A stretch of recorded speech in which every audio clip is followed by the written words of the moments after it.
Tēnā koutou, nau mai, haere mai. Hello everyone, welcome to the Walking the Shadowlands podcast. Let me be your guide as we take a walk into the realms of the unexplained, of the paranormal, of things that go bump in the night and haunt your dreams.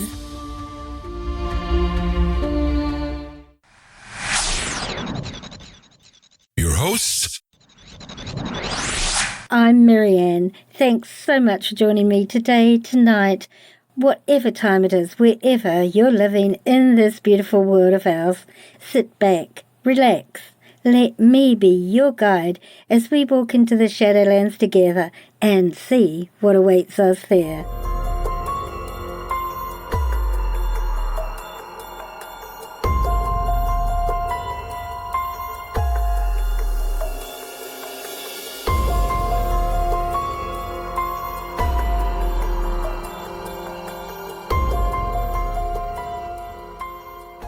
Hello everyone, welcome back. A special welcome to new listeners. Thank you for joining us today. I'm very pleased to welcome back this episode a person that I enjoy talking with very much. This guest is very well known for his previous book that we discussed on his last appearance on our podcast. In fact, I included his episode in my 4 favourite episodes that I replayed as I was healing from my accident. It was the last one I played 2 episodes back, called Escaping from Eden. As I was looking up some information for that episode, I discovered to my delight that Paul had recently completed his follow-on to his bestseller first book, Escaping from Eden, called The Scars of Eden. So I immediately contacted him, got a hold of and read his new book in one sitting. It was very riveting. We reconnected to talk about this book and his further discoveries. Honestly, I was surprised that he had completed this book so quickly, knowing how long some publishers take to get books out to the general public. But here we are, and I'm so excited to walk back into the Shadowlands with Paul as our guide. Are you willing to come along and see where in the Shadowlands we'll end up this time? Then let's begin.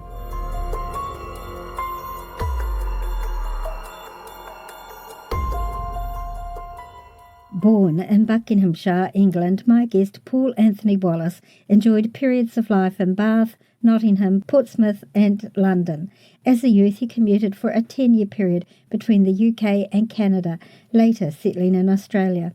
His travels have included horse trekking in the depths of the Grand Canyon and the heights of the Himalayas, swimming in the Amazon, parachuting in Australia, and surviving a charging rhinoceros in Zambia, along with more peaceful pilgrimages to Egypt, Zimbabwe, France, Portugal, Spain, Italy, Greece, Turkey, Germany, Switzerland, Belgium, Hong Kong, Singapore, New Zealand and Kashmir. His studies in language, linguistics and theology took him to the University of Bath, England, the Machiavelli Institute in Florence, Italy, St John's College and the University of Nottingham in the UK, and to Brazil's Instituto Pastoral Regional in Belém, Amazonia. Paul is a popular speaker, researcher and author of books on spirituality and mysticism. Today, his work probes world mythology and ancestral narratives for their insight into human origins and human potential, and for the releasing of our potential for a better, more conscious human experience. He is the author of the international bestseller Escaping from Eden, which was hailed by George Noory as this generation's Chariots of the Gods. Paul's latest book, The Scars of Eden, is endorsed by Erich Von Däniken. Paul hosts the Paul Wallis channel on YouTube and co-hosts The Fifth Kind TV in partnership with Gaia TV. I'd like to welcome my guest, Paul Anthony Wallis.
Paul, thank you so much for joining us again. I'm really excited to have you back as a guest again on Walking the Shadowlands podcast. Last time we talked last year, your book, Escaping from Eden, had come out and was doing exceptionally well. It's a absolutely fabulous book, and our conversation remains one of my favourite conversations I've had with guests. I really enjoyed it immensely. Oh, thank you so much, Marianne. I really enjoyed our conversation last time, and thank you for having me on again. A lot has happened in the last year for all of us, I think. But yes, a whole other book has emerged since last we spoke, which is one thing. Yeah, very, very good book. Thank you. I sat down and I read it through in one sitting. Once I got the chance to, have some time and sit and read it. Wow, in one setting. And, yeah. Good on you. Well, I'm a fast reader for one, and when it's a subject that interests me and has my attention, then I'm quite focused. Now, I want to say your last episode has, since it aired, has consistently been in my top 5 episodes out of 6 seasons. Oh, lovely. Yeah, it's really resonated with my listeners, and, people are ready to hear that message, I believe. Yeah, it would seem to be. I'm certainly, I've heard that from other people who've done interviews where they have a platform that covers a whole range of interesting phenomena. When we get onto this territory, there is a strong interest, and they do see a boost in their listening and viewing figures, which I find really exciting. It means I'm writing on this topic at the right time. Yeah, you absolutely are. I was so excited when I was because I had an accident, so I wasn't able to work on the podcast, and I've replayed my favourite 4 episodes out of the 6 seasons, and last week was your episode. Oh, wonderful. Thank you. But by the time this gets to air, it will be a few weeks ago. And it got me to thinking, and I was looking up your information, and then I saw you had your new book out. And so I was really excited to contact you again and to, read your book, to see it as a follow-on. So perhaps we could start, Paul, if you want to talk about Escaping from Eden and what set you on that, and then what brought you to your new book. Yes, Escaping from Eden happened because I was very blessed with some time to spend alone doing some study, some research, and just follow some white rabbits down some rabbit holes, things I'd been wanting to investigate for some time. And my career has been in church ministry, 33 years in congregation-based ministry. And a big part of what I did was training pastors in how to interpret ancient texts, the science of hermeneutics. And obviously that then gets applied to the Bible in their preaching.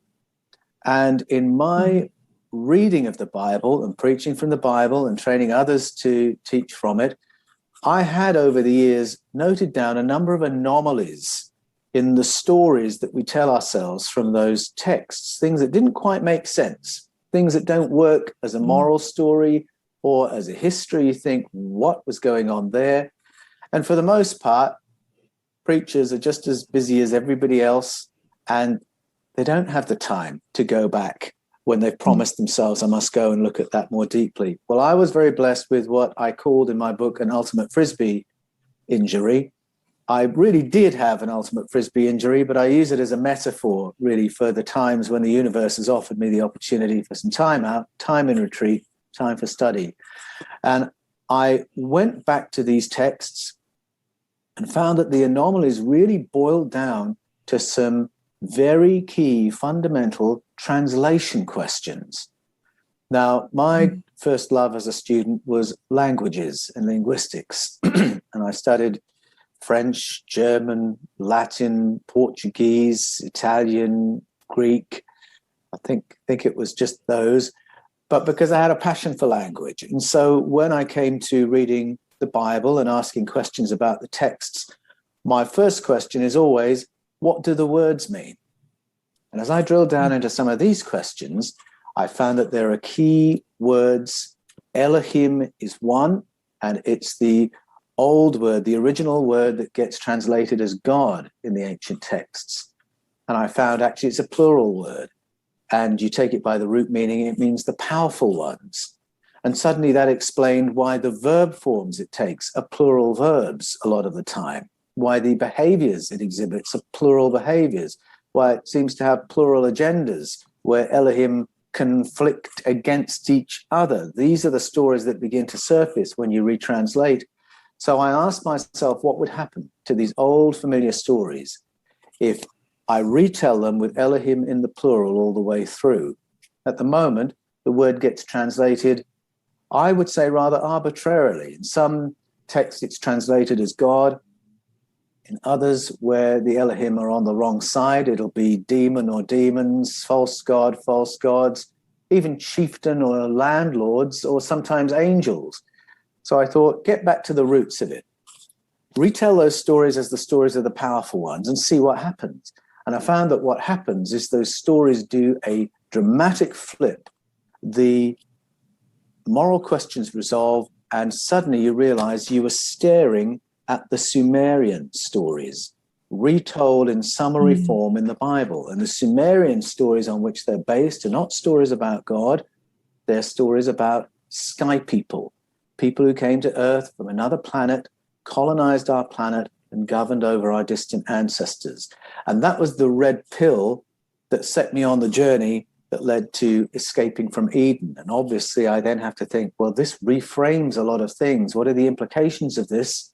And then I started looking for correlations in other ancestral narratives all around the world, cultures at different times in different places, apparently with no contact with each other. And yet their stories seem to carry the same ancient memory.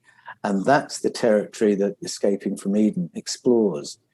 Well, it led to the Scars of Eden because as soon as Escaping from Eden was published, I found I was being contacted by people every week, most weeks, every day, by people who had either seen the same things in the texts and didn't know where to go with that. And so I was hearing from senior clergy, pastors, theologians, people of faith, or people who had been absolutely on the fringe or outside of faith because of these strange aspects to these stories. They couldn't take seriously stories about God that portrayed God as so violent and implacable, and so they had not bought in to their family's faith. People like that. But also I was hearing from people who had had anomalous experiences, and particularly close encounters with what they believed were extraterrestrial entities. And often I have found that people who contact me will say things like this: I had an encounter when I was 15 years old. It changed my life. I have told my spouse about it. I have talked to the person I was with when the thing happened, and I haven't told another living, breathing soul in the 50 years since it happened. Now, that's the power of ridicule and the fear of ridicule that surrounds anomalous experiences, and in particular close encounters. And yet 50 years on, people contact me because they still need to process what happened. They still need to understand it and square it somehow with the world they live in. And a lot of the personal coaching I do with people through my website is people who need a handhold in that processing. And then another group of people I started hearing from were veterans of war. And in particular, people who had gone with the Allies into Afghanistan or into Iraq in 2003. And what I was hearing, and I should say I probably hear from more veterans of war than I know, because I think those who are still in active service often don't identify themselves that way. But I was hearing from a lot of veterans of war who are no longer in active service, and they have told me that they went into Iraq believing that they were laying their life on the line for all the publicly declared reasons. They believed they were risking their lives to save the Kurds, or to save the world from weapons of mass destruction, or to save the Iraqis from Saddam Hussein and effect a regime change. Only when they got there they found that their particular unit was actually there on an archaeological mission. And what they were being tasked to do was to retrieve archaeological artifacts, sequester them, take them out of Iraq, take them back to the USA. And all of a sudden they're left asking, what am I risking my life for? What are these artifacts? What's the relevance of them? Why can't I know what they are? Why can't I know where they've gone? When are we going to hear what they are, what the research is that's been done on them? And they couldn't get any answers. And so those questions led them very quickly to the Mesopotamian stories from Sumeria, Babylonia, Arcadia, and Assyria, because they realized these artifacts were connected with those stories, the world's most ancient known stories about human origins and our place in the cosmos. And as soon as they were onto that territory, that got them quickly to Escaping from Eden and to the Fifth Kind TV and into conversation with me. And for me, talking to those people is so humbling. And I just found such a sense of compassion for people whose whole world had been overturned by this experience. The world is not about what they thought it was about, and their place in it was different to what they thought it was. So there's a lot of processing that people have to go through after an experience like that. But there was another reason I had to write The Scars of Eden. I had to go further with these questions. And that was that shortly before Escaping from Eden came out, I suddenly realized I was going to have to tell my parents-in-law about this controversial new book that was coming out. My parents-in-law, they're wonderful people. They're devout Christians, Baptist, Pentecostal background. They're from Ghana. And I thought, oh my goodness, they might struggle a little bit with this book where the subtitle was, Does Genesis Teach that the Human Race was created by God or engineered by ETs? That might upset the apple cart a bit, and I am their son-in-law, so I better prepare them for this. So they came and stayed with us for the weekend in Canberra, and we had some lovely food and some nice wine, and when everyone was relaxed, I thought, okay, this is the moment I can mention the book. So I ran through with them everything that I've just said to you, Marianne, looking to see what their reaction might be. And they sat there poker-faced. I had no idea how they were taking this. And when I finally finished my little speech, my father-in-law leant back and he said, Paul, a penny has dropped, meaning that all the anomalies that I'd noticed, he had noticed too, and he had carried those questions for decades, and it had kept him a little bit cautious in some ways in his engagement with the faith, because he knew there were some questions not quite answered. And now, that's what those stories are about. Oh, that's what those wars were about. It's now making sense. And my mother-in-law leant forward and said, Paul, we already know this story. She said, in Ghana, we are taught the Christian explanation of things and we're taught the modern scientific explanation of things, but there is also a local knowledge, a folkloric knowledge, indigenous knowledge that we're not alone on the planet, we're not alone in this part of the cosmos, and that there is a presence on planet Earth that has an involvement with human affairs, even to the point of abducting human beings from time to time and involving them in some kind of a hybridization program that's going on. And it's been going on for thousands of years. And in Ghana, we call these people the Mamiwata people.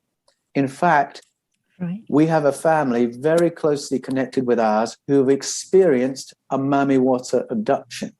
Their daughter was taken for 3 years, taken from the beach at Anloga in the Kita district of the Volta region of Ghana, taken for 3 years, and then returned healthier than when she went away, but with a story that she didn't share for a long time. She was so embarrassed and disturbed by it. But the story was that she had been taken, held in an underwater base, had been nicely treated other than the fact she wasn't allowed to leave for 3 years, and had been used to produce children, and that the people who had held her looked human, but they weren't.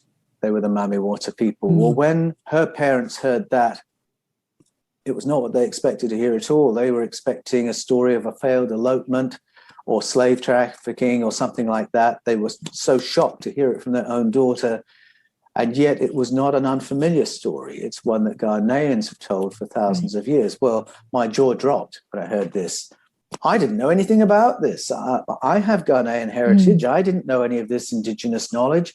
I had no idea our family was so connected. And it sent me on a journey all around the world. And I realized that this is not a story that belongs only to Ghana. It's all down the eastern coast of Africa, down to the southern cone, all up the western seaboard, into the Caribbean, Brazil, Haiti, Cuba, all have iterations of this story, as far east as the Philippines, where they have vocabulary that exists only to tell these stories. That vocabulary has roots in India. This is my linguistic brain coming in. If you go into Europe, the whole of Europe is named after an abductee. Europa was the daughter of a king of Phoenicia who was abducted by a non-human entity, made to have 3 hybrid children, or boys, one of whom was Minos, the progeny of the Minoan culture. Now, what I've just said is taught as history in Greece, not fable. That's the history, and Europe is named after this lady. You then go into the Norse countries, you'll hear similar story there. Go into Wales, Scotland, Ireland. Same stories are told with every detail of my Ghanaian friend's story repeated. It's such an unlikely and bizarre story, but the details repeat. And when I had made that journey, I realized I could not ignore the abduction phenomena in the Scars of Eden. It was not my ambition to write a book that would tackle the abduction phenomenon particularly, because as much as any writer, I'd like to be taken seriously. And I know that people really, really struggle with the whole idea of abduction. You can just about talk about, are we in a populated universe? But as soon as someone's saying, I was abducted by aliens, I had an alien baby, well, that is absolutely at the ridicule end of the spectrum. But I found the moment you start listening with respect to the elders of our ancient cultures, the abduction story is front and center of their stories of paleo contact. And we have to do business with it, ask what it means. What is the memory that's being carried and what are the implications of it? And so that is one of the threads in the Scars of Eden. So those are all the reasons I just had to go on a longer journey and share the journey in the Scars of Eden. I can see how escaping from Eden led you to this part. But of course, not all experiences are abductions. I know personally I've never been abducted. I've been an experiencer my entire life, and I've never ever not talked about it. I've always talked about my experiences my entire life. Again, I got, ridiculed.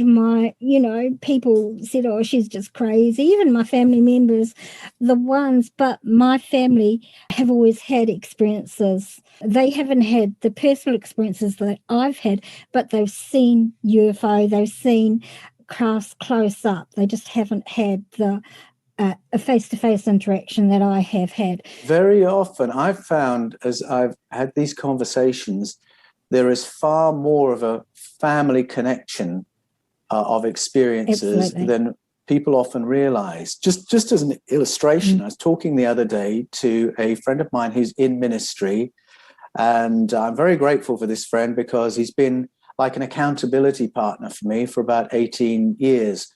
And so I was very relieved and pleased that he really enjoyed these more recent books that have gone on to more controversial territory. And he was talking to his dad about the Scars of Eden, not knowing what his reaction would be.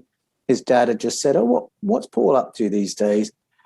And my friend Mark said, oh, well, he's written these very interesting books. And he told his dad, having no idea how his dad would react. And when Mark had finished, his dad got up, went and found a box, brought it over, opened it up, and lifted out some pieces of paper showing the drawings that Mark's grandfather had made of close encounters he had experienced way, way back in the 40s or 50s, I think it was. My friend Mark had no idea because this story had been carried in silence for 2 generations in this family. And now it's there. So when people come to me and say, I've had this experience, and there's a huge spectrum, as you rightly point out, Marianne, of experiences. Some are very happy, profound, spiritual, life-affirming experiences, and some people have very traumatic experiences, and there's the whole spectrum in between. Absolutely. And when people say they've had this experience and they feel that they have had the uninvited attention of other beings, I will often ask, have your parents experienced anything like this? And they'll say, oh, no, not to my knowledge. No, in fact, I haven't told them about it. I have no idea what they'd think. And then about a week later, I'll get an email saying, I talked to my dad and he opened up to me about what happened to him when he was 15.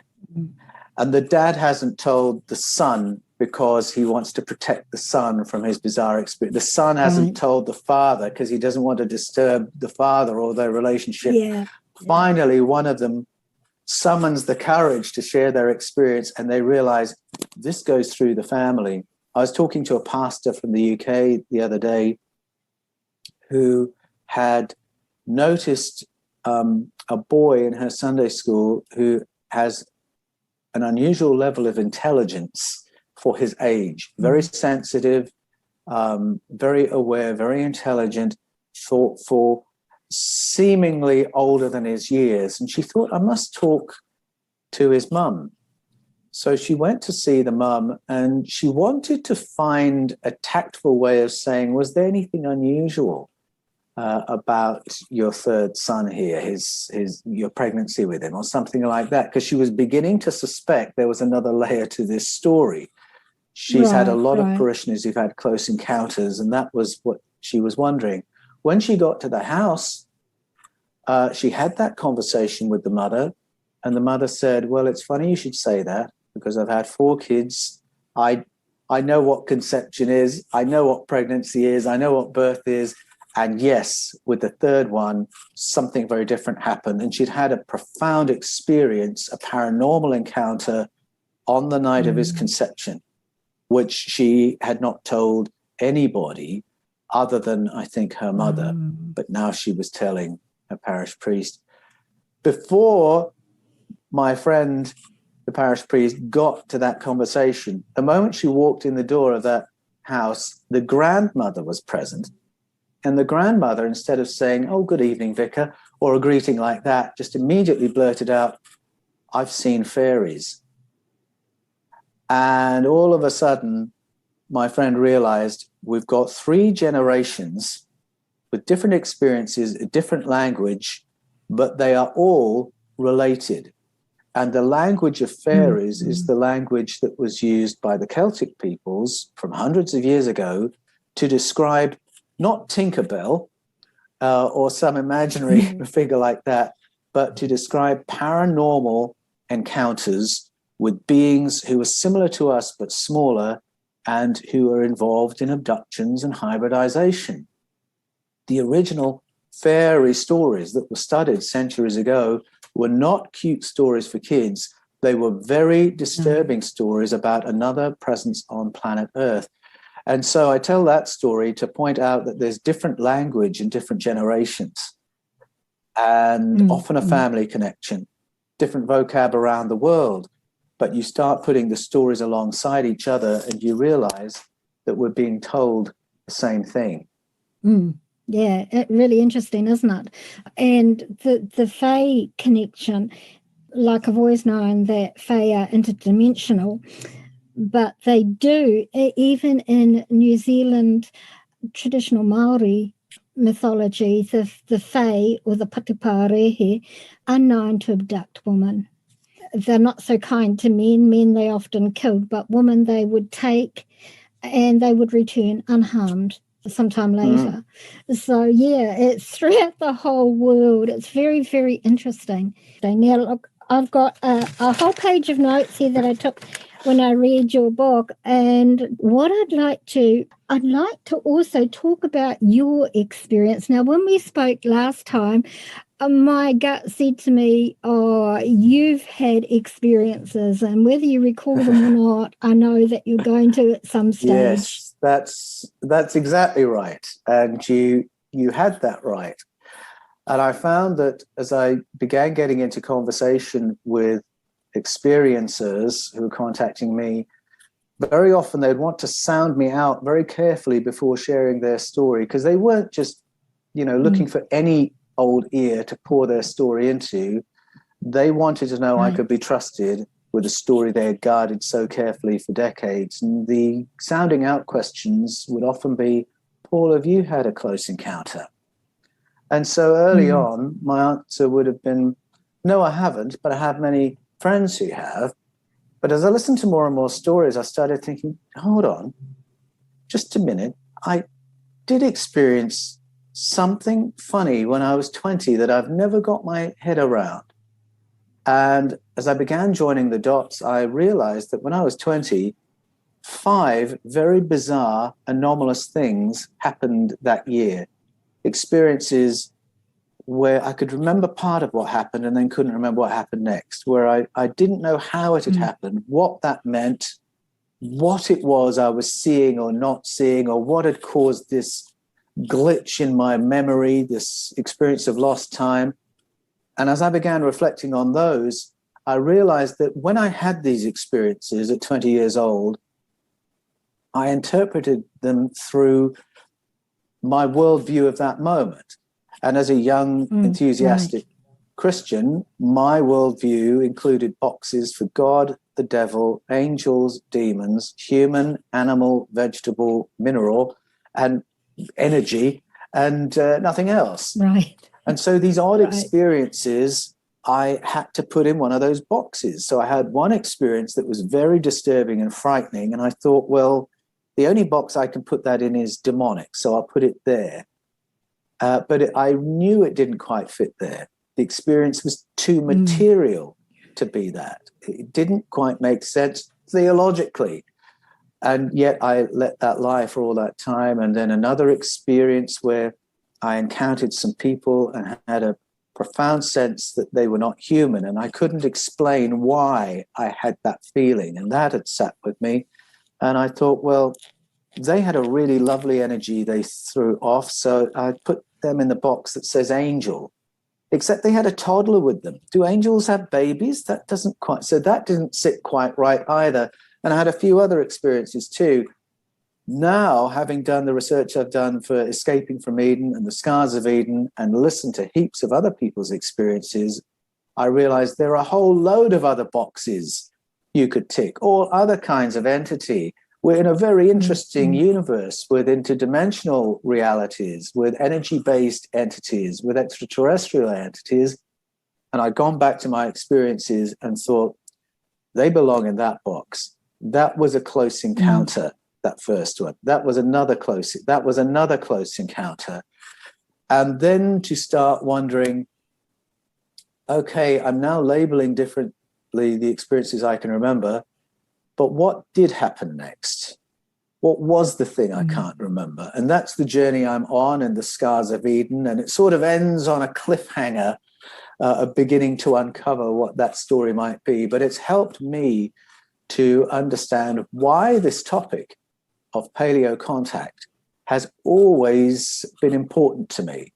Why I have always wanted to listen with respect to other experiences, even at times when I only had the popular story of ridicule against which to measure people's testimonies. Something deep in me has always said, no, you need to listen to this. And it's rooted in my own experience. And the reason I tell my stories in the Scars of Eden is not because they're dramatic stories. My experiences are nothing like a Whitley Strieber or a Travis Walton story. My stories are, I have a vague recollection of something, I'm not quite sure what it was, I've always puzzled over it, and I share them because I think I wouldn't put a percentage on it, but let me say, if you sat down any friendship circle or any family circle and asked the question, have you ever experienced something you don't know what it was, you can't explain it, you've always puzzled over it? Every circle and possibly every individual would have an answer to that question. And if we can listen to each other's stories like that, stories that we think are about nothing, we listen to each other and pull those stories, a coherent picture will begin to emerge. And it is a picture that has to do with the fact that we're not alone on this planet. There are other presences here. Absolutely. And Paul, on a personal level, your experiences have been for a reason, and I can give you part of the reason. All your life you've been drawn to helping others. You knew you had this work to do, right? That's right. But you didn't know what it was. Well, you're actually doing it, because I suspect, like myself, you have been taught how to speak to people about this subject, how to bring it open to people, how to educate people and bring it into public awareness. And this is part of the reason why I do my podcast and part of the reason why I had my group, because I'm not a writer, but I can talk. And I'm not shy about talking about my experiences. And people like us have been taught by our sky people, as you call them, by my star people, as I call them, to do this work, because we're not scared to. And somebody has to do it. I think that's absolutely right, Marianne. And I have really enjoyed my work in ministry in the church context for 33 years, where I've learned some listening skills, I hope, and learned some pastoral skills. And in a way, I see all that as preparation for the work I'm doing now, which is really pastoral work, helping people to process these experiences, to reframe what's happened. It's really pastoral work. But also the writing and the theological work is preparation for what I'm doing now. And as a writer, absolutely, a writer is simply someone who shares the journey to help other people on similar journeys. And that's what I've done with all my books all through the years. And that's what Escaping from Eden and the Scars of Eden are doing. And I hope breaking a taboo for new generations so that they can recognize their own experiences and talk about them. And so that those of us who have had these experiences or have been paying attention to other people's are not just sitting twiddling our thumbs waiting for the government to own up to the fact we've been in contact.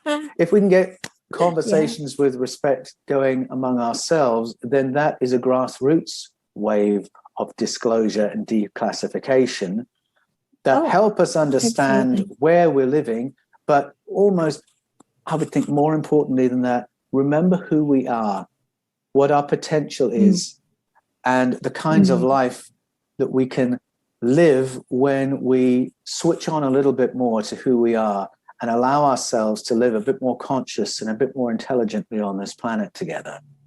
Absolutely. Absolutely. Yeah.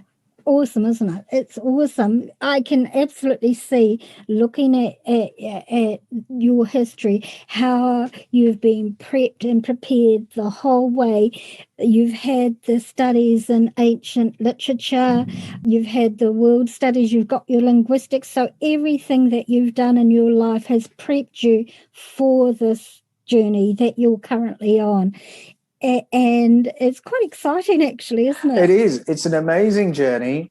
It involves a lot of reframing, and I have to be willing to be kind of on the cusp of the conversation with regard to people of faith participating in the conversation, because it's been such a taboo. But I realize now, looking back, that many of the people I've admired through Christian history were people who had powerful experiences that pushed them right to the edge of the Orthodox world and beyond. And so I would include people like St. Seraphim of Sarov, who was a Russian mystic, lived from 1759 to 1833, who had very powerful, what at the time were anomalous experiences of precognition, remote viewing, powers of healing, and all that made him very sought out by the general public, but it pushed him right to the fringe of what was acceptable in Orthodoxy in Russia at that time. Or even someone like John Wesley, who people might perceive as being right in the heart of the Christian tradition. Actually, he was the leader of a revival in which people were having spiritual experiences of God that pushed them outside of the church scene. And then he had to work out a way of pastoring those people. And very often the stories of religious revival, you read them again and you realize this is people who've been propelled out of their comfortable boxes, out of the religious mainstream, because they've just had a direct experience of some kind. And so the fact that I've been interested in that aspect of history, interested in those figures, all of those people had to work out how to occupy territory where they would be a figure of scorn, derision, ridicule, and yet they were wanting to make a journey as a person of integrity to the thing they'd just learned or discovered. And so I guess I've been learning those lessons for decades as well, not quite anticipating it was going to be about ET contact in the future, but that's how I got my lessons in advance.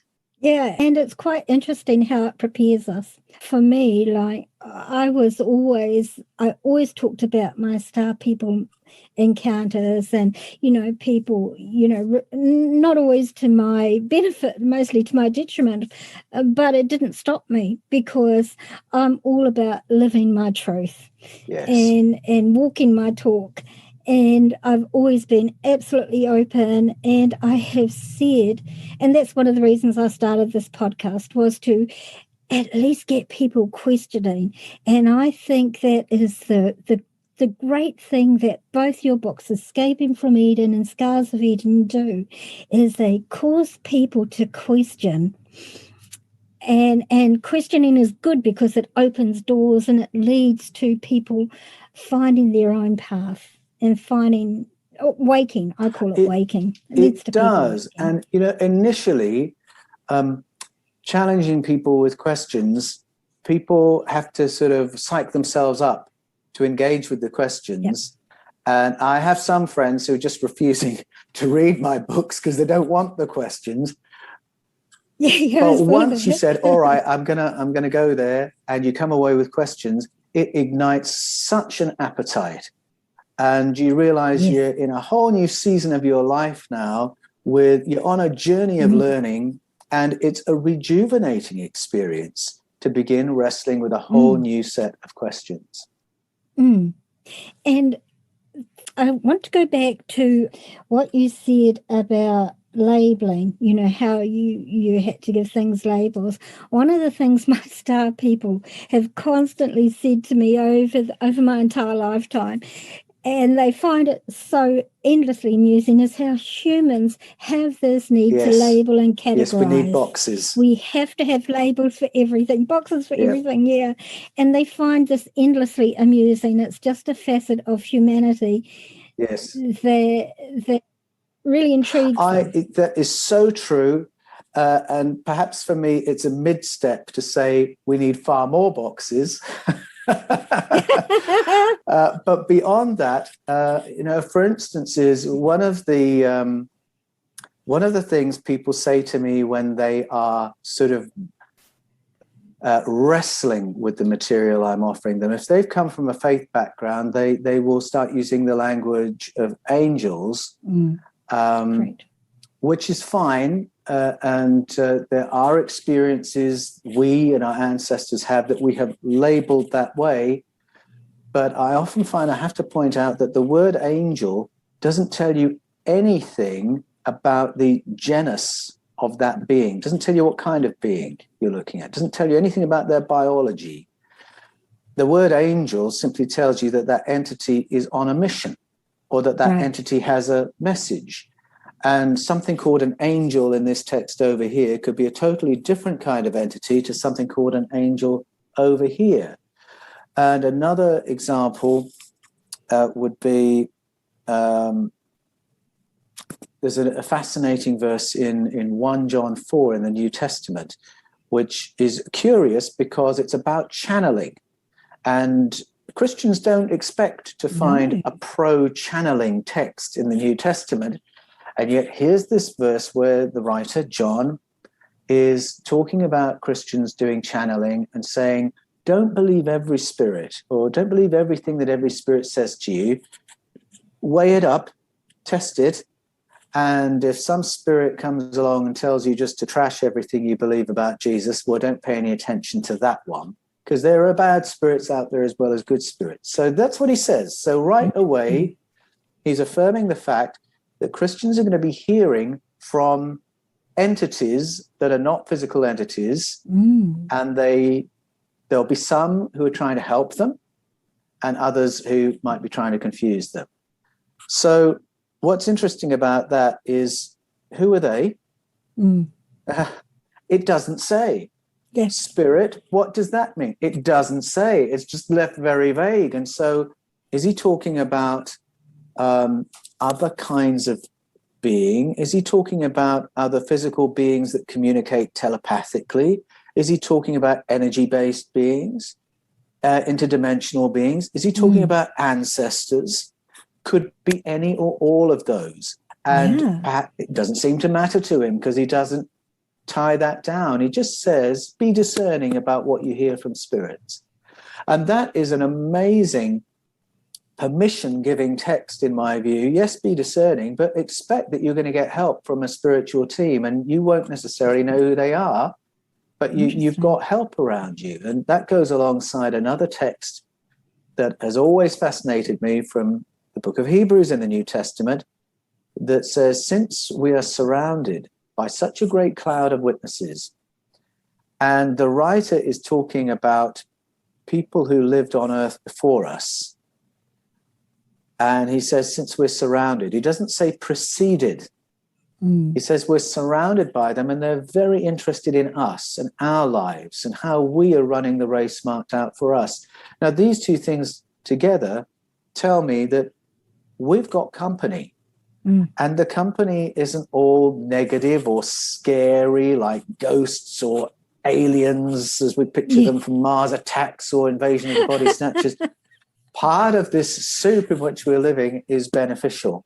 And we have presences around us who are here to help and here to guide, and not to be afraid to recognize that and engage with it. And unfortunately, a lot of our religious traditions have taught us to be afraid of anything we can't label, anything we don't fully understand.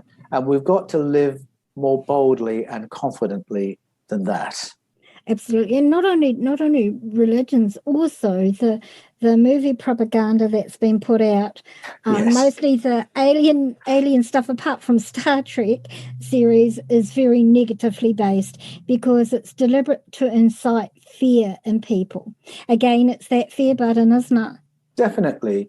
I think you're right. I think there's probably more than just Star Trek these days that has that more positive worldview.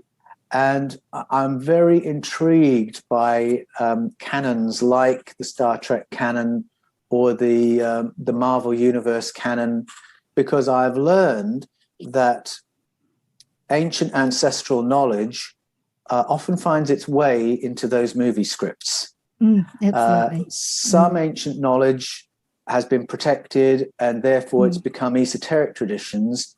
And those esoteric traditions often leak information back into the mainstream through novels, through movies, through television series. And it's very deliberate and it's very conscious. And at another level, some of those writers, when you write, when you create, very often you will realize that you are channeling without knowing that's what you're doing. Even someone at the level of a stand-up comedian who is composing in the moment, who's performing spontaneously, can do their hour set and walk off stage thinking, oh my goodness, where did all that come from? Yeah, exactly. And storytelling is an amazing way of tapping information we hold subconsciously, but also tapping those spirits who are around us to guide our thinking and assist us. That's the belief I've come to through the research that began with ETs and biblical texts, that all these things are connected and begin opening up. Oh, absolutely. Wow, this has been totally paradigm shifting for you, really, hasn't it, this journey? It's like from your very conservative roots to where you are today. It's almost like day and night. Well, no, it's not really. It's more of an expanded view. It is. It's an expansion, exactly. And it's enabled me to unpack the implications of things I've been noticing all through the years. And in a way, when I go back to the Gospels, for instance, again, I go back with my linguist hat on and say, how might we translate that differently? Because it's so difficult to read religious texts without hearing it in a religious way. Of course. With all the cultural layers of interpretation that are on top of every word in a sentence, it's challenging. I now realize if I go back to the first sermon that Jesus toured with, according to Matthew's gospel, you translate those words again by their root meanings, of what he was saying was, and it was a message so important, he shared this wherever he went, he was saying the amazing power of the source is available to everybody. And that's kind of a summary of what I've been learning in all the reframing of my religious faith, my theological journeys, the anomalies I've noticed, the people I've encountered who are totally outside of a religious world or totally outside of a faith realm, and who are yet on the same journey, participating in the same things. That sermon explains to me why that is, that the amazing power of the source is available to everyone. And that's what I'm beginning to see. Very, very interesting. Now, let me go to some of these notes I have here, because there's a few things. In your book, in Scars of Eden, you've got a quote from President Wilson saying, somebody, something, a power, somewhere, so organized, so subtle, so watchful, so I can't read my writing. Interlocked, so complete, so pervasive, is watching us. Well, I added that is watching us. But he's talking about those that currently control this reality that we're aware of. Yes, he is.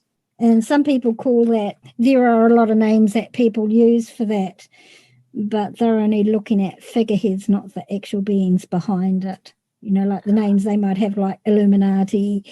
Yes. The powers that be. Yes. There's a lot of names. The 1%. The elites, the military-industrial complex. Yes. And yes, that's right. It's a really interesting quote from Woodrow Wilson. It is echoed again by a later president who warned about the military-industrial complex, which was Eisenhower, if I'm remembering correctly. And you can read it at a number of levels. Some people will say what Woodrow Wilson was warning about was the power of corporations. And certainly, yes, he was talking about that. But the story is bigger than that. And the moment you start listening to ancestral narratives, you realize there's a human layer to this question of who's really governing us. Yes. And then there's a non-human layer to it too. So the Gnostic Gospels talk about archons that manipulate human leaders, and then go to the Hebrew text and you've got the powerful ones who are in authority over the human leaders.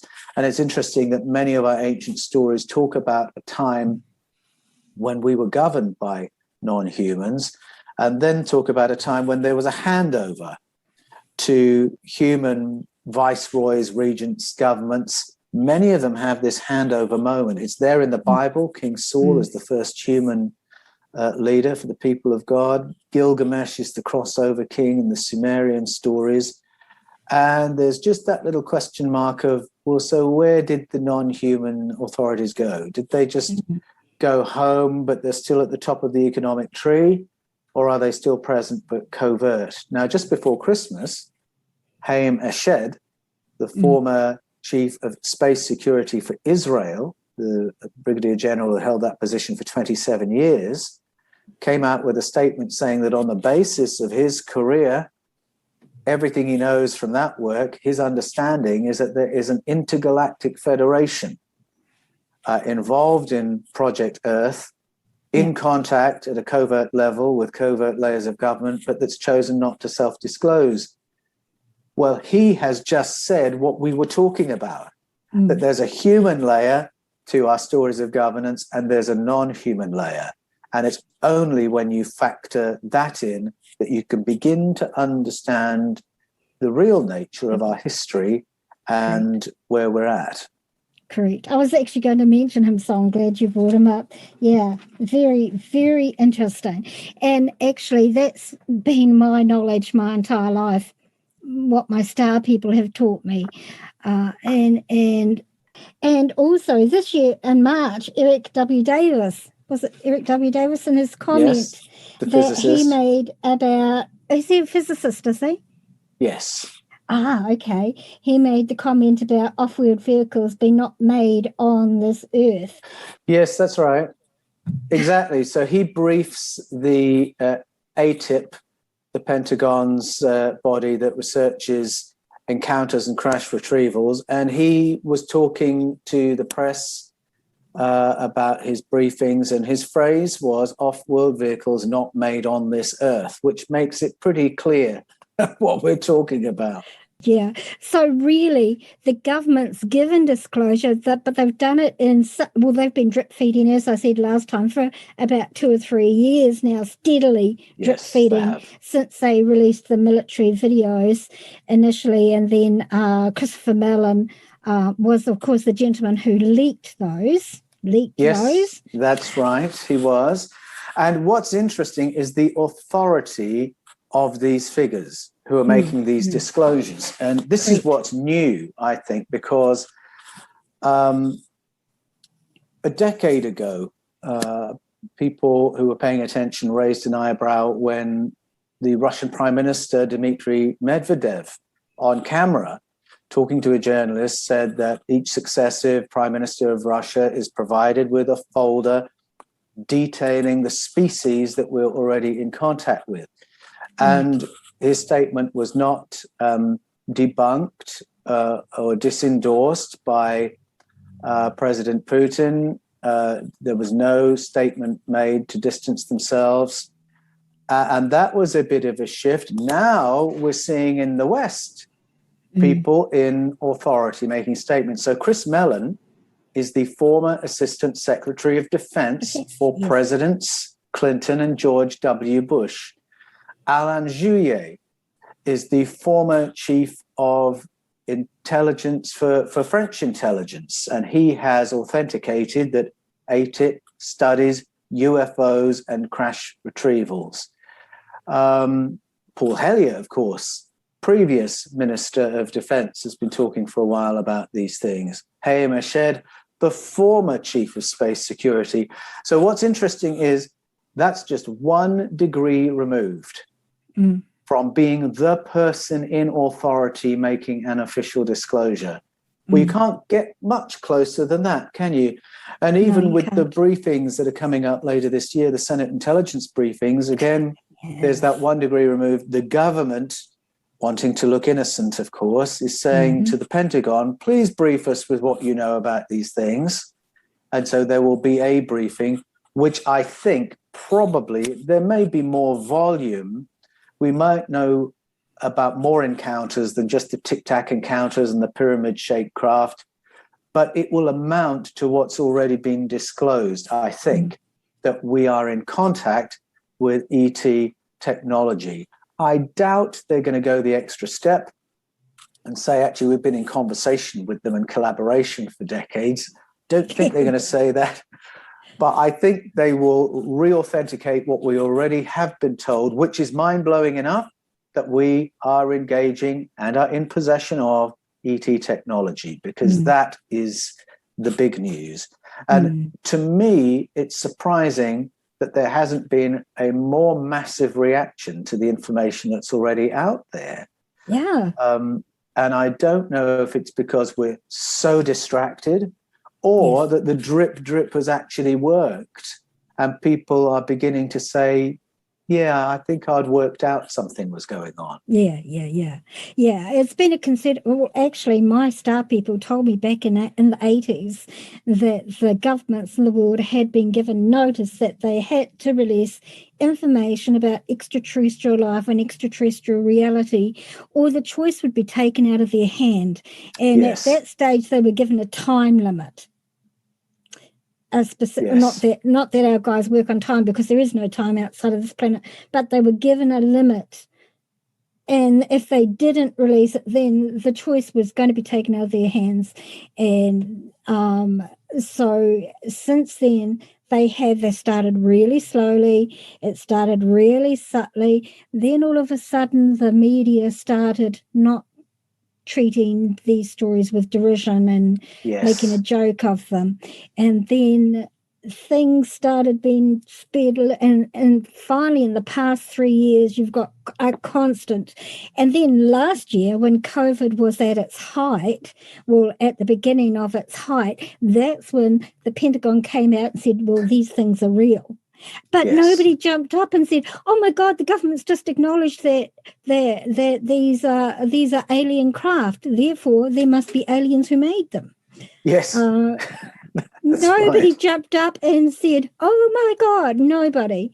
And it's because people are distracted, and they did it deliberately during that period of time so that they would have. So when they do introduce alien species to humanity, which I don't feel is very far away, that they can say, "But we already told you." Yeah, don't you remember we told you? Yeah. I see it exactly the same way. It's almost like an insurance policy. Yes. For if the process of disclosure slips out of their control, that they can say, "Don't you remember we told you?" Same with the Roman Catholic Church with the colloquium of a decade ago. They also could say, "Don't you remember we told you?" Yes. Oh, and wasn't that Monsignor Balducci? Yes. Well, absolutely. Yes, he was. And I was very interested in what he had to say. And I really applaud him for his boldness in his statements, because he was at that time the Vatican's senior advisor in ministry to the paranormal. And what that usually means in a church setting is entity removal. Right. So exorcism of places, deliverance of people, emotional healing of people. And he said, so this is his whole area of expertise. He said, when people report close encounters or abduction experiences, they are not describing a psychotic break. It's not a psychological phenomenon, and it's not a demonic phenomenon. They are describing a totally different kind of entity, one that merits serious study. And when somebody of his seniority says that, especially in the context of the colloquium, it is an acknowledgement, again, by the Vatican, by the Curia, of non-human entities in contact with us, such as described by people who talk about abduction experiences. So again, a huge admission, a huge affirmation. Once again, couldn't believe how little attention and shock that elicited, but it's now out there and they can say, "Don't you remember we told you?" Yeah, exactly. And they, one thing that constantly irritates me immensely is the social manipulation that those who control this reality use on humans. Humans think that they have this free will and that they're making their own decisions and their own choices, but it's actually only an illusion of free will. Everything that we perceive, everything that we see is very tightly controlled and manipulated so that we will think we will see in a certain way. Yes.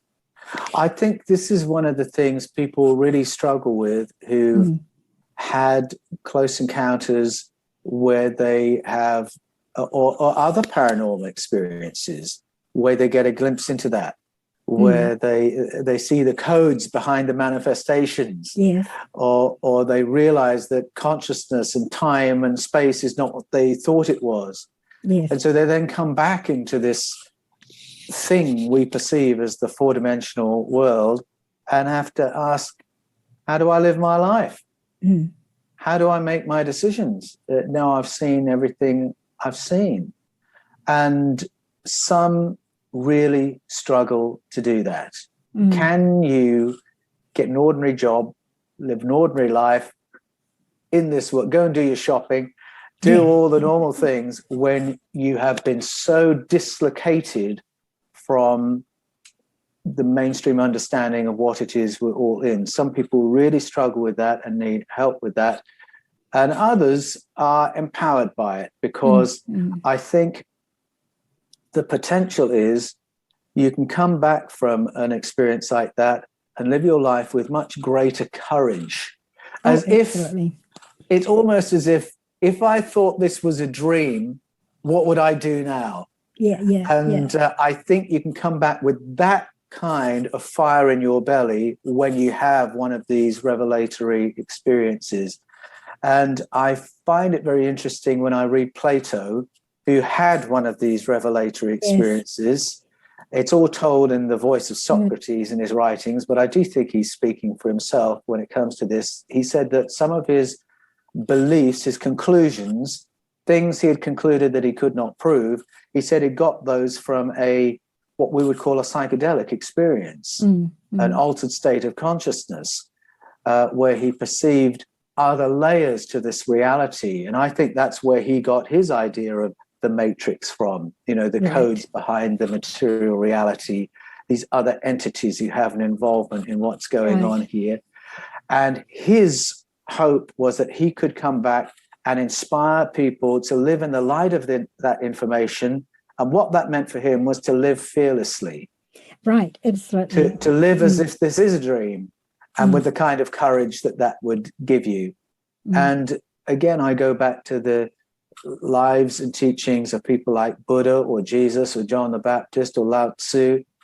And that's what they were about. They were teaching us to live in that fearless, courageous, anything is possible kind of way. Yeah.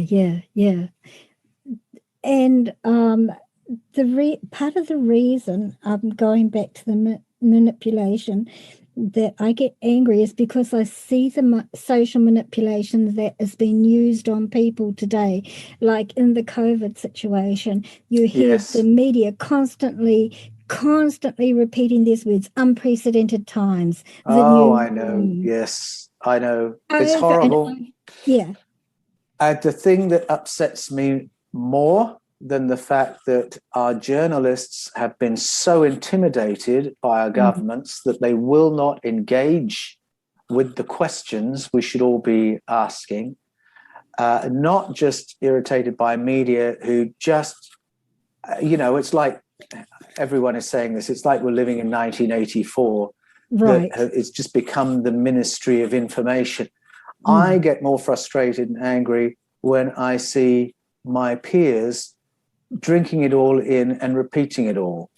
Yes. And then when it's proven wrong, they'll drink in the news story and repeat all that instead of asking more questions. Yeah, it's the not questioning, isn't it? That's why I say getting people to question.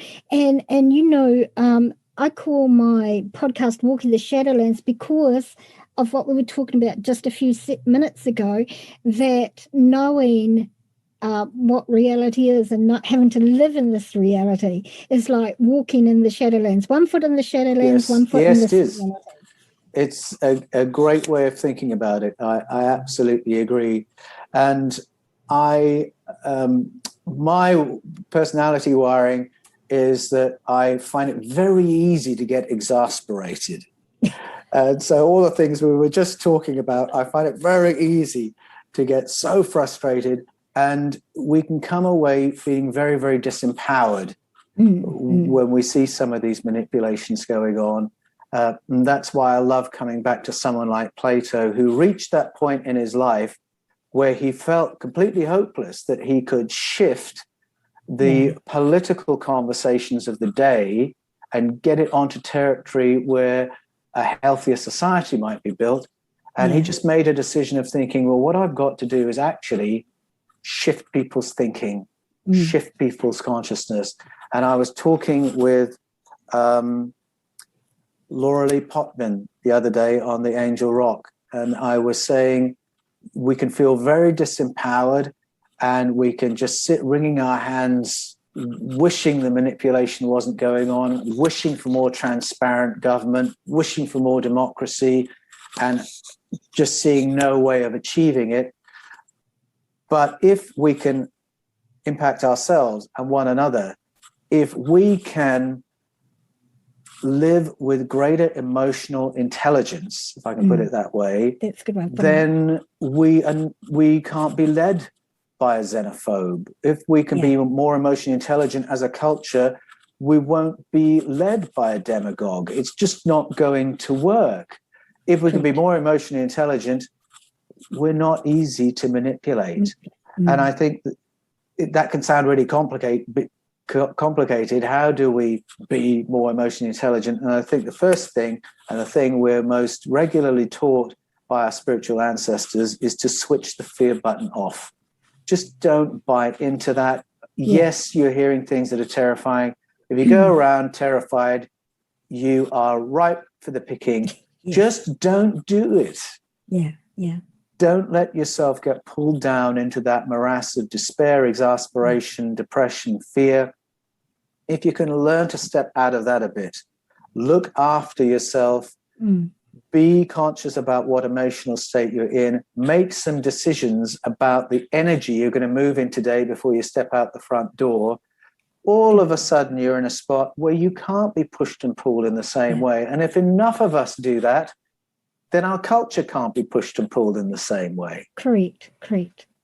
One of the things my star people again said to me back in the 80s was that humanity had to reach a certain point in their development before certain things could occur. Now, this energy was reached actually about 2.5, 3 years ago, about the time actually they really started pushing the thing that I felt the difference in the energy as it came onto the planet. It was like a poof. And I knew that we had reached that tipping point, and I knew that from that, in fact, as soon as I felt it, I mentioned it in my page, in my group that I have. I mentioned that I had just felt the energy shift, and here is what has happened, and here is what will happen from here on in. And the things that I told them have actually come to pass. Like people, there would be a polarization of people from that point on. Those that were opening and questioning would question more. And that was when we had the Me Too movement start. We had the young people standing up and saying, no, this is not acceptable. People are speaking up, and they are waking up at a far greater rate now because there's enough of people who are awake that the energy automatically goes out and affects everybody around them. Yes, it does. And I absolutely agree with what you've just said. A number of things seem to have been happening all at once. And if you look at the world's geopolitics in the last 5 years, I would say, you can see a very disturbing trend towards power grabs by elites, polarization of populations by demagogues, increase of xenophobia, violence, all that sort of thing.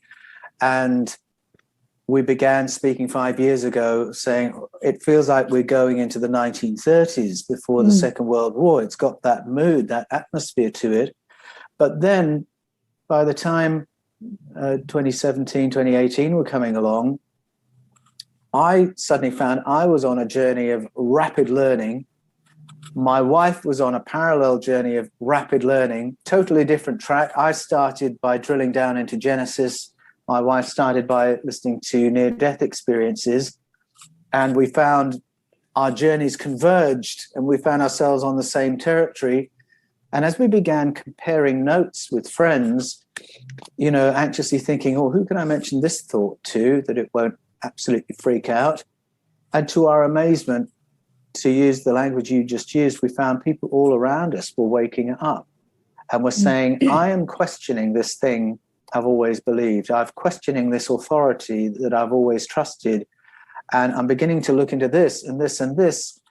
And I started to be very surprised by what YouTube channels various friends of mine were watching, channels to do with questioning mainstream narratives and making fresh explorations. And I realized that there was an enormous appetite out there, such as I had never seen before, that represented a massive shift. And even before we had our conversations, yes, there was a shift in the energy. The Yes. fact we were all in that place, we were feeling the effect of that. And it's almost like those experiments that are done where, experiments with rats where one rat works its way out through the maze and then all of them know how to do it. We're kind of experiencing that as a species at the moment, which is tremendously exciting. So there's a polarized experience, one that's been very dark and frightening, but at the same time, there's a dislodging that's happening as well, and a fresh journey of discovery. And I'm very excited to be alive now and part of these public conversations at this time. Oh gosh, me too. It's a very exciting time. And like for me, having had that knowledge from way back then, watching it unfold as it has over these years, particularly these past few years, is incredibly exciting, because we're coming to a period of time when humanity is no longer going to be humanity by itself. We're going to be a part of the greater galactic community. Definitely. That's why Hayam Ashed made that statement. Yeah. But clearly, because he wants us, the human race, to be at that table. Yes. Ed Mitchell, who passed away the year before all this process began with the leaking by Chris Mellon to the New York Times, made his statement so boldly and courageously, calling on the American government to declassify its UFO files and come clean about being in contact with other spacefaring civilizations, because he believed we can and should be at that table, to be able to say, well, this is our planet, we are the human race, these are our agendas, these are our desires, and he believed that was possible. And I believe it's possible because I believe we have friends at that table already. We talked about the spectrum of company that we're in. And I think even across the spectrum of interdimensional, extraterrestrial, energy-based, there are demographics who have a nurturing relationship towards us, who like us, who want humanity to prosper. And when we listen to our ancestors, they talk about people from the Pleiades coming to help us, people from Sirius coming to nurture our civilization. John in the New Testament talks about spirits coming to inform us and help us. We have allies around that table, and I share Ed Mitchell's, Hayam Ashed's aspirations that we can have a meaningful part to play in that conversation, because we have friends already at that table for us. Yes, we do. We do, absolutely. Oh, it's an exciting time. It's an exciting time that we live in, Paul, and I'm so thrilled to see how your journey has unfolded. Escaping from Eden is an amazing, amazing book. Scars of Eden is an amazing book that just takes it a step further. And I really like the way you did the chapters. I particularly like, and maybe we can end on this, the story of the little 2-year-old boy, a 3-year-old boy. Yes, John, we'll call him, not his real name, who went on a camping holiday in California to Mount Shasta. Now, some people hearing Mount Shasta will say, oh my goodness, what happened there? Because it's an area renowned for paranormal activity. And what happened to this little boy of 3 is that he disappeared from his family's campsite. And there was a search that went on for, I'm trying to remember how many hours. I think it was nearly 7 hours they were searching for him. And very quickly, the emergency services were there, scouring the area for him. When they found him, shortly before 1 o'clock in the morning, they found him on a path that had been thoroughly searched more than once. It was a path so many of them had used on the search, and yet there he was all of a sudden, anxious, disoriented, but safe. That was the end of the story, so it seemed, until a few weeks later, when he was with his grandmother. And he said from out of the blue, I don't like the other Grandma Cappy. that was how he addressed Kathy, his grandmother. And she said, "What do you mean the other grandma, Kathy? What are you talking about?"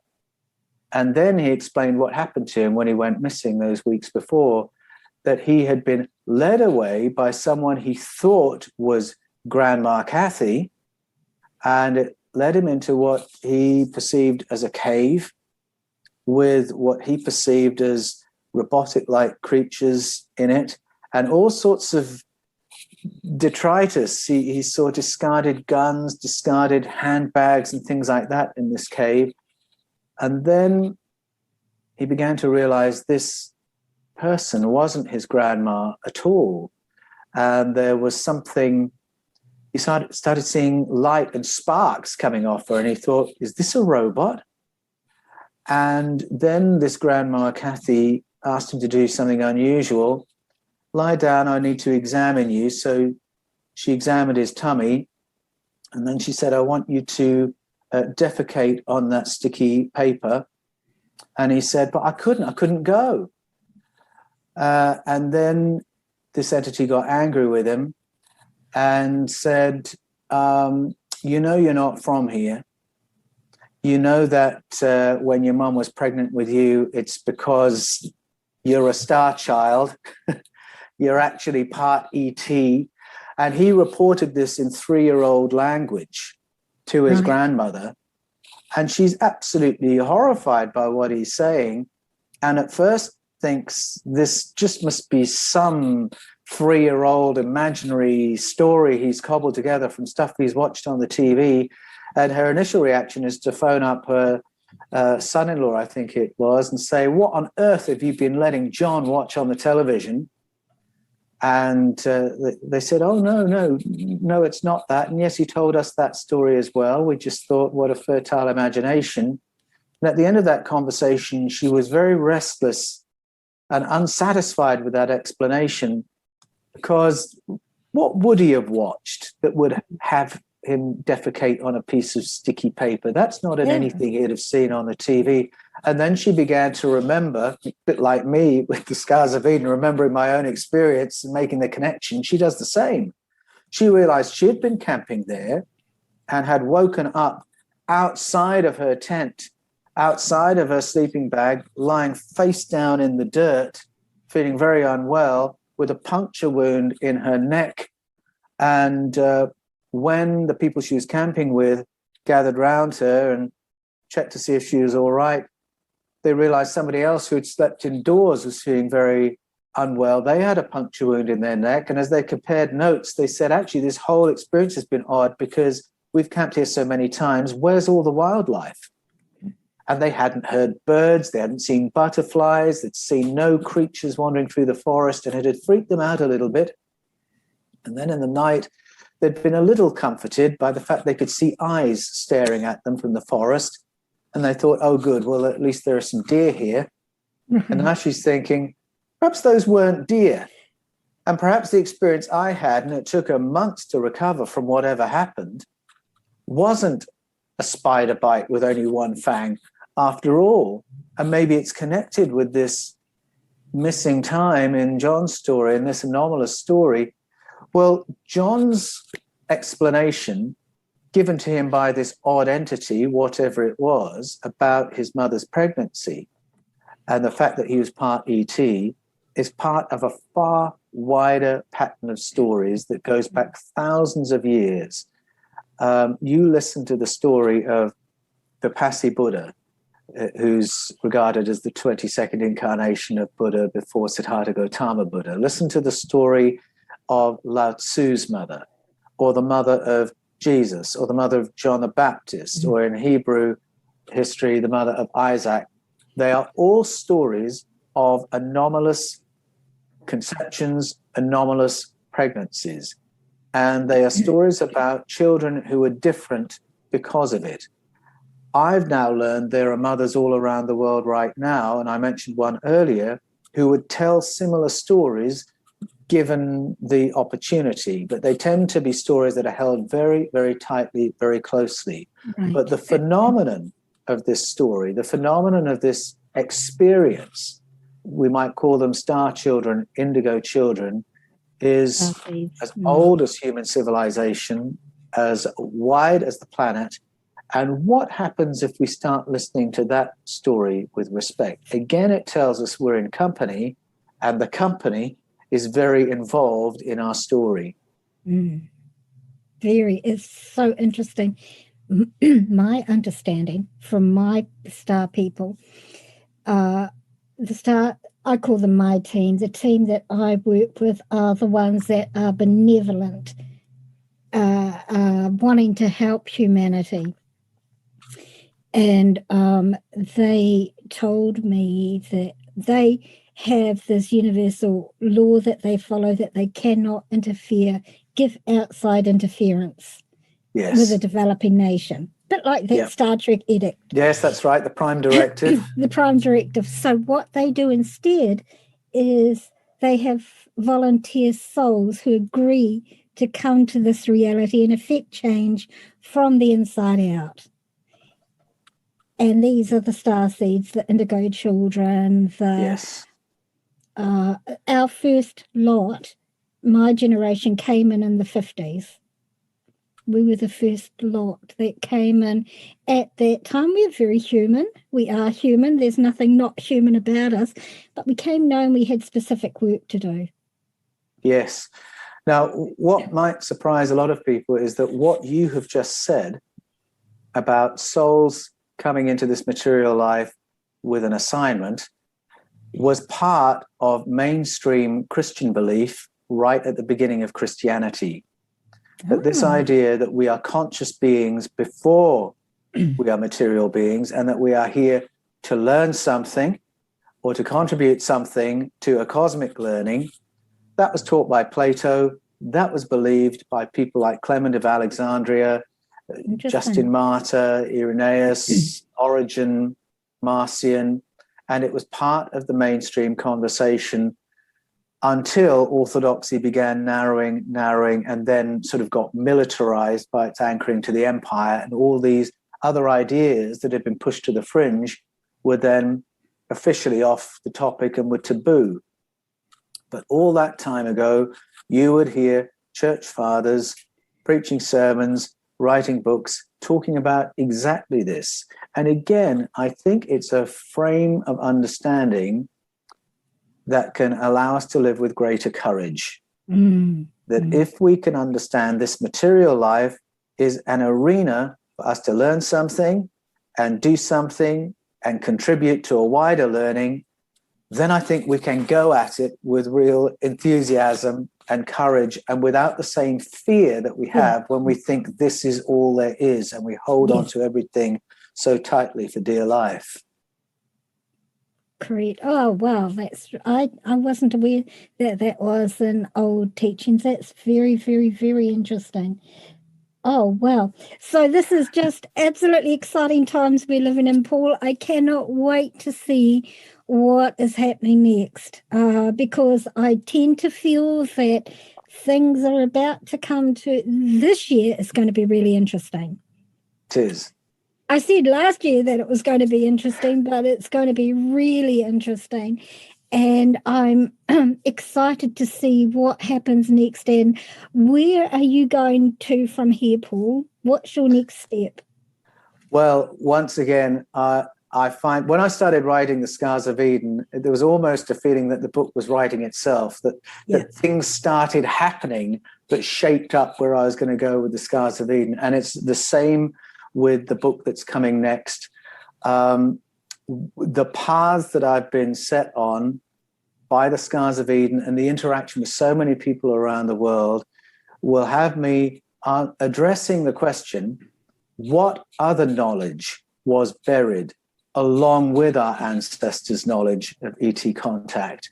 And where I'm going to go, I'm going to sit at the feet of African elders who do traditional initiation.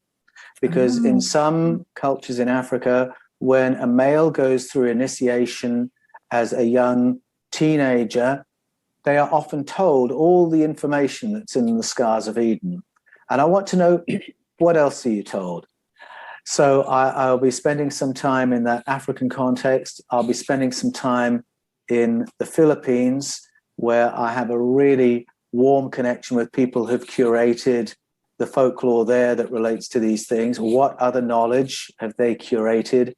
Being in Australia, I really have to give a respectful ear to the Indigenous knowledge that is here, because there is a lot that speaks to our place in the cosmos. Absolutely. And similarly with my Native American friends. So it's that those shamanic traditions, those mystical traditions, those folkloric traditions that can tell us what was the other knowledge that was buried. And just to make it even more exciting, I'm going to show how that knowledge has been hidden and resurfaced all around the world throughout the ages. So that will be the remit of that book. Oh, that's exciting. Well, I can't wait for that one. Is that going to be next year, or will you be waiting a little bit longer for that one? I'm waiting to find out. At the end of this year, I'm going to do audio versions of Escaping from Eden and The Scars of Eden. And once I'm through that process, we'll be in the process for releasing the sequel to The Scars of Eden. That's a lot of work. That's a lot of work, Paul. But you know, when you love what you do, it's not work, is it? No, that's right. It is a lot of work, but it gives you energy. Yes, and it's a journey you enjoy. It is. So where can my listeners find you, Paul? What media are you on? Sure. Well, for the books for Escaping from Eden and The Scars of Eden, you can go anywhere books are sold: Amazon, Kindle, Hive, Book Depository, Barnes & Noble. You'll be able to buy them right now. You can keep up with me on the Fifth Kind TV on YouTube, also on the Paul Wallis channel on YouTube. And if you go to my website, paulanthonywallis.com, Anthony with an H, Wallis, W-A-L-L-I-S, paulanthonywallis.com, that will keep you up to date with everything I'm involved with. Awesome. And are you on Instagram and Twitter as well? I should be, but no, I'm not yet. Perhaps when I get a PA, I can start covering all the bases. Oh, I know. The social media is so hard. I struggle with it, like Instagram. I'm Twitter. Mainly on Facebook. You can find me on Facebook and dialogue with me through that, but it's mainly through the comments on the Paul Wallis channel and the Fifth Kind TV that I get into the deepest conversations. Right. And the Fifth Kind TV is absolutely fascinating. You have some really, really great stuff on there. And again, you're educating the people, encouraging, questioning. So everybody go and subscribe and watch. It's well worth looking into. Paul and his co-host cover some really, really great stuff. It's awesome. So Paul, thank you once again for your time. As always, I absolutely love talking to you. I enjoy our conversations immensely, and I'm really excited to watch as your journey continues. So thank you for your time.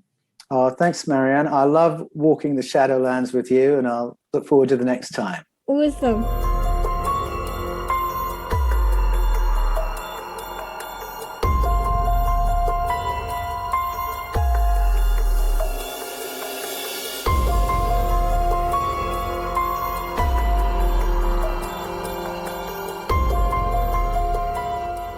As I was editing our conversation, I was kicking myself for not following up on a couple of things that were said at the beginning, or rather for not getting back to it. But we both just got so caught up in where the conversation was organically going that it simply slipped my mind. One would have been Paul's comments about the soldiers who contact him about their experiences in Iraq and how it ended up being an archaeological mission. What I wanted to ask was, what was the purpose of that? What was the US military going there to steal? And make no mistake, stealing it was. It obviously was items of some importance to the US government for them to send the military in to steal it. For what purpose? And to what end? Which then begs the question, was that the whole reason why the US government went into Iraq to begin with? Anything else being simply an excuse, a cover for the real mission, which was to steal these items. Possibly these are questions that Paul doesn't have the answers to, and he did say the soldiers themselves didn't know. We would simply end up speculating Also, it likely would have taken our conversation in a whole different area, to the area of conspiracy and manipulation of humanity in a different way to what we have discussed during our conversation. So perhaps I can chat with Paul about that next time I get the privilege of chatting with him. Meantime, if any of you listening have any questions you might like me to ask Paul, then simply email them to me at shadowlands@yahoo.com and I'll be sure to ask him. If anything Paul and I have discussed in this episode creates questions for you, then this is a good thing. It's vitally important for us to always question, because in questioning, you may find answers that you didn't know you were looking for.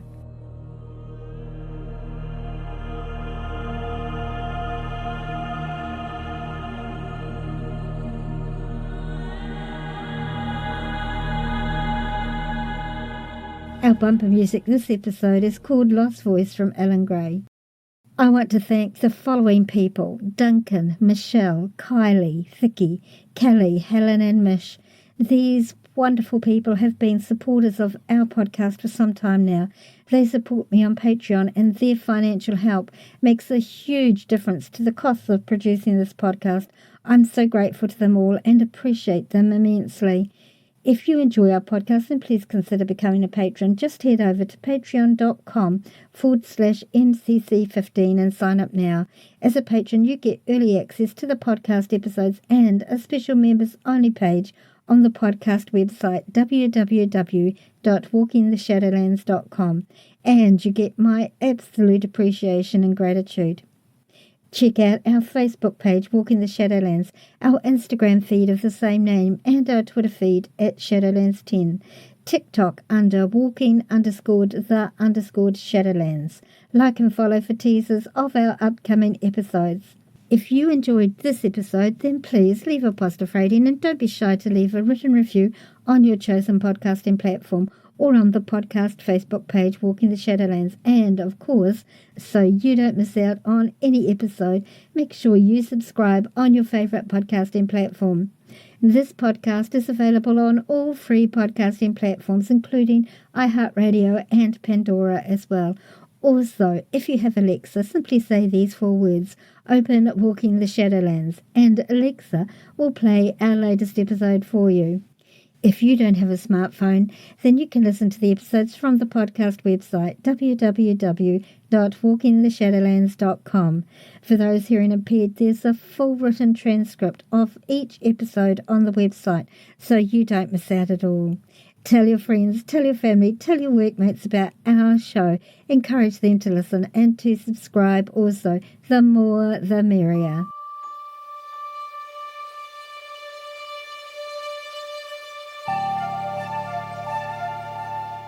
Thanks for listening to this episode. Ka kite ano, oia koi. I'll see you again.